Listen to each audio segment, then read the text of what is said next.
અમરેલીમાં શિક્ષણ જગતને લાંછન લગાડતી ઘટના, શાળાના આચાર્ય દ્વારા વિદ્યાર્થીની સાથે અભદ્ર વ્યવહાર। અમરેલી જિલ્લા શિક્ષણ જગતને લાંછન લગાડતી ઘટના પ્રકાશમાં આવી છે અને અમરેલીના કુકાવાવ રોડ પર ચાલતી નગરપાલિકા સમિતિ સંચાલિત પ્રાથમિક શાળાના ગઈકાલે નરાધમ શાળાના શિક્ષક આચાર્ય દ્વારા ધોરણ 4ની વિદ્યાર્થીની સાથે અભદ્ર પ્રકારની કુચેષ્ટા કરતા રંગે હાથે વિદ્યાર્થીનીના વાલી દ્વારા પકડવામાં આવ્યા બાદ મામલો અમરેલી તાલુકા પોલીસ મથકે પહોંચ્યો હતો। પોલીસે આ પ્રાથમિક શાળાના શિક્ષક અને આચાર્ય મહેન્દ્ર કાવઠિયા સામે ગુનો નોંધીને નરાધમ આચાર્યની ધરપકડ કરી હતી। વિદ્યાર્થીનીના વાલીના જણાવ્યા અનુસાર શિક્ષક મહેન્દ્ર કાવઠિયા દારૂ પીવાની ટેવવાળો છે અને અગાઉ પણ વિદ્યાર્થીનીઓને દારૂ પીવડાવ્યો હતો અને રિસેસના સમયમાં બે વિદ્યાર્થીની બાળક સાથે અભદ્ર કુચેષ્ટા કરતા રંગે હાથે ઝડપાઈ જતા પોલીસે દુષ્કર્મની ફરિયાદ નોંધીને આરોપીના રિમાન્ડ મેળવવાની તજવીજ હાથ ધરવામાં આવી છે। સમગ્ર શિક્ષણ જગત માટે શર્મસાર કરતા કિસ્સાથી શિક્ષણ જગત આખું સ્તબ્ધ થઈ ગયું છે અને આરોપીના મેડિકલ પરીક્ષણ સાથે પોલીસે ધોરણસરની કાર્યવાહી હાથ ધરવામાં આવી છે। અમરેલીમાં શિક્ષણ વિભાગની લાંછનરૂપ ઘટનાને મામલે પીડિતા વિદ્યાર્થીનીના ફરિયાદી પિતાએ મીડિયા સામે હૈયાવરાર ઠાલવી હતી અને શિક્ષિકા દ્વારા અઘટિત ઘટના અંગે દીકરીએ જાણ કરતા શિક્ષક પર નજર રાખી હતી।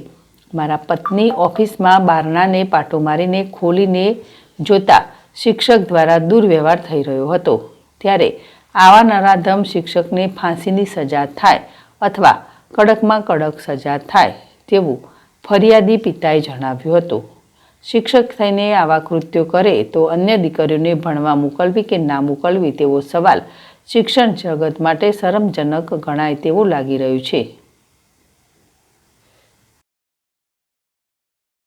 અમરેલી તાલુકા પોલીસ સ્ટેશન વિસ્તારને એક પ્રાથમિક શાળાના શિક્ષક મહેન્દ્રભાઈ કાવઠિયા કે જેમના દ્વારા ચોથા ધોરણમાં ભણતી 9 વર્ષની બે બાળકીઓ સાથે છેલ્લા થોડા સમયથી ક્યાંક શારીરિક અડપલા કે દુષ્કર્મ કરતા હોય, જે બાબતે ભોગ બનનાર દ્વારા પોતાના સગા સંબંધીને સૌથી પહેલાંની જાણ કરતા તેના પિતા દ્વારા સ્કૂલમાં સંતાઈને જોઈ તેમને તથ્ય જણાતા તાત્કાલિક એ જ દિવસે એની રૂમ ચેક કરતા દીકરી શિક્ષકના ઓફિસ રૂમમાં મળી આવેલ।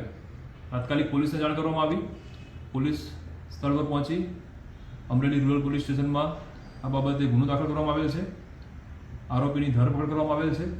હાલ અમરેલી રૂરલ પીઆઈ ઓમદેવસિંહ જાડેજા દ્વારા આની તપાસ કરવામાં આવેલી છે। એફએસએલની ટીમની પણ મદદ લેવામાં આવી છે અને આગળ આરોપીના રિમાન્ડ કાર્યવાહી અને કેટલા સમયથી આ બે બાળકીઓ સાથે કેવા પ્રકારનું દુષ્કર્મ કર્યા એની ઊંડાણ